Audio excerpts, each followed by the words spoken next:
Salam Ibu dan teman-teman, terima kasih sudah membuka video kami dari kelompok 5. Di sini kami akan mempresentasikan materi yang berjudul akuntansi modal bank. Tapi sebelum itu, perkenankan kami untuk memperkenalkan rekan-rekan kelompok 5. Mulai dari saya, Emmanuel Silvinus Dama, Gresensia Perskatulasi, Sandra Biri, Fatima Knaufmone. Baik, di sini saya akan menjelaskan pengertian dari akuntansi modal bank. Akuntansi modal bank adalah hak pemilik bank kepada bank yang bersangkutan yang merupakan modal awal pada saat pendirian bank, yang jumlahnya telah ditetapkan dalam suatu ketentuan atau pendirian bank. Komponen modal bank yaitu terdiri dari modal saham yang ditetapkan dan disetor, modal sumbangan, laba ditahan dengan tujuan laba ditahan tanpa tujuan, penilaian kembali aktiva tetap dan pemilik dalam rangka pendirian badan usaha yang dimaksudkan untuk membiayai kegiatan usaha bank, di samping untuk memenuhi regulasi yang ditetapkan oleh otoritas moneter. Ketentuan jumlah modal inti di bank umum maupun modal disetor di BPR bisa berbeda. Namun untuk rasio kecukupan modal adalah 8% dari aktiva di bank harus memperhitungkan risiko pasar. Karena itu akan dibahas mengenai jenis modal, dana akuntansinya, serta teknis perhitungan rasio kecukupan modal di BPR dan bank umum.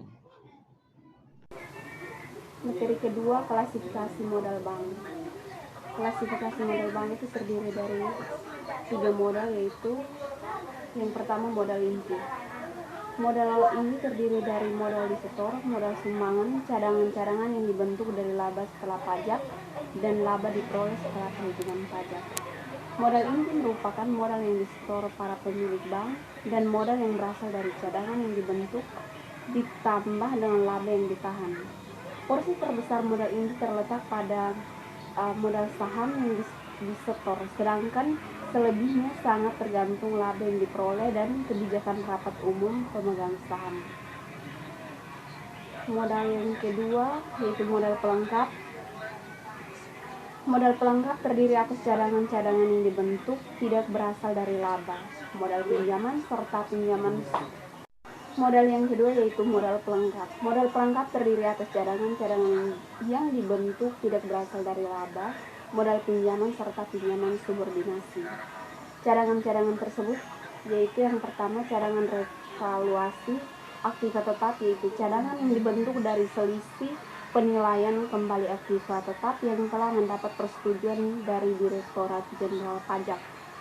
Cadangan yang kedua yaitu penyisihan penghapusan aktiva produktif yang dibentuk dengan cara membebani laba rugi tahun berjalan dengan maksud untuk menambang kerugian yang mungkin timbul sebagai akibat dari tidak diterimanya kembali sebagian atau seluruh aktiva produktifnya. Cadangan yang ketiga yaitu modal pinjaman, yaitu utang yang didukung oleh instrumen atau warakat yang memiliki sifat-sifat seperti modal dan mempunyai ciri-ciri tidak dijamin oleh bank yang bersangkutan, tidak dapat ditarik atau dilunasi atas inisiatif pemilik tanpa persetujuan Bank Indonesia, mempunyai kedudukan yang sama dengan modal dalam hal jumlah kerugian bank melebihi laba ditahan dan cadangan-cadangan yang termasuk modal inti, meskipun bank belum likuidasi, dan pembayaran bunga dapat ditangguhkan apabila bank dalam keadaan rugi atau labanya tidak mendukung untuk membayar bunga tersebut. Dan cadangan yang terakhir yaitu pinjaman subordinasi, di mana pinjaman itu merupakan pinjaman yang memenuhi syarat-syarat, ada perjanjian tertulis, mendapat persetujuan Bank Indonesia, dan tidak dijamin oleh bank yang bersangkutan dan telah disetor penuh dengan minimal jangka waktu 5 tahun, pelunasan sebelum jatuh tempo harus mendapatkan persetujuan Bank Indonesia serta hak tagih berada pada urutan paling akhir dalam hak likuidasi. Modal yang terakhir yaitu modal pelengkap tambahan. Ada beberapa bagian dalam modal pelengkap tambahan, yaitu yang pertama, bank dapat memperhitungkan modal pelengkap tambahan untuk tujuan perhitungan kebutuhan penyediaan modal minimum atau KPMM atau CAR secara individu dan atau secara konsolidasi dengan perusahaan anak. Yang kedua, modal pelengkap tambahan dalam perhitungan KPMM hanya dapat digunakan untuk memperhitungkan risiko pasar. Yang ketiga, pos yang dapat diperhitungkan sebagai modal pelengkap tambahan adalah pinjaman subordinasi jangka pendek. Yang keempat, modal pelengkap tambahan untuk memperhitungkan risiko pasar. Yang kelima, modal pelengkap yang tidak digunakan dapat ditambahkan untuk modal pelengkap tambahan dengan memenuhi persyaratan pada poin keempat ini. Yang keenam, pinjaman subordinasi sebagaimana diatur dalam ketentuan yang berlaku dan melebihi 50% modal ini dapat digunakan sebagai komponen modal pelengkap tambahan dengan tetap memenuhi persyaratan. Terima kasih. Rasio kecukupan modal bank perkreditan rakyat. Tata cara perhitungan kecukupan modal bank perkreditan rakyat dapat dilakukan dengan cara sebagai berikut. Yang pertama, dalam menghitung ATMR, pos-pos aktiva diberikan bobot risiko yang besarnya didasarkan pada risiko yang terkandung pada aktiva itu sendiri atau risiko yang didasarkan pada jenis aktiva, golongan debitur, penjamin atau sifat barang jaminan. Yang kedua, dengan memperhatikan prinsip pada angka 1.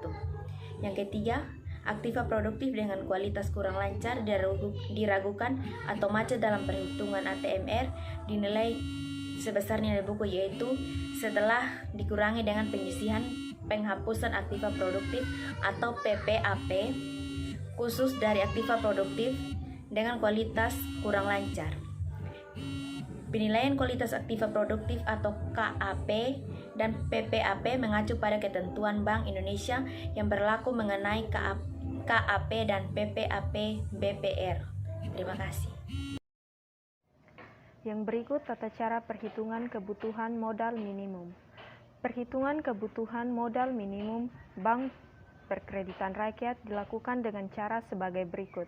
Yang pertama, perhitungan kebutuhan modal didasarkan pada ATMR yang dihitung dengan cara mengalihkan nilai nominal pos-pos aktiva produktif dengan kualitas kurang lancar, diragukan atau macet dilakukan dengan cara mengalihkan nilai buku dengan bobot risiko masing-masing.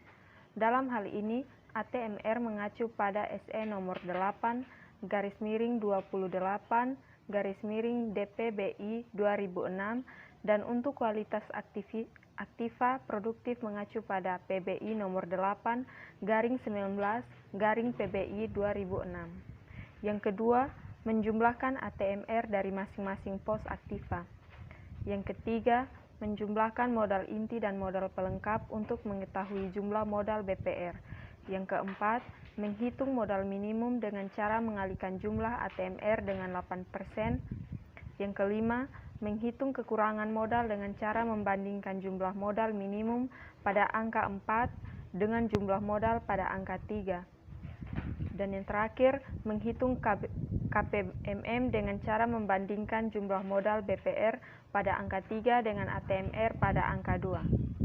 Sekian, terima kasih.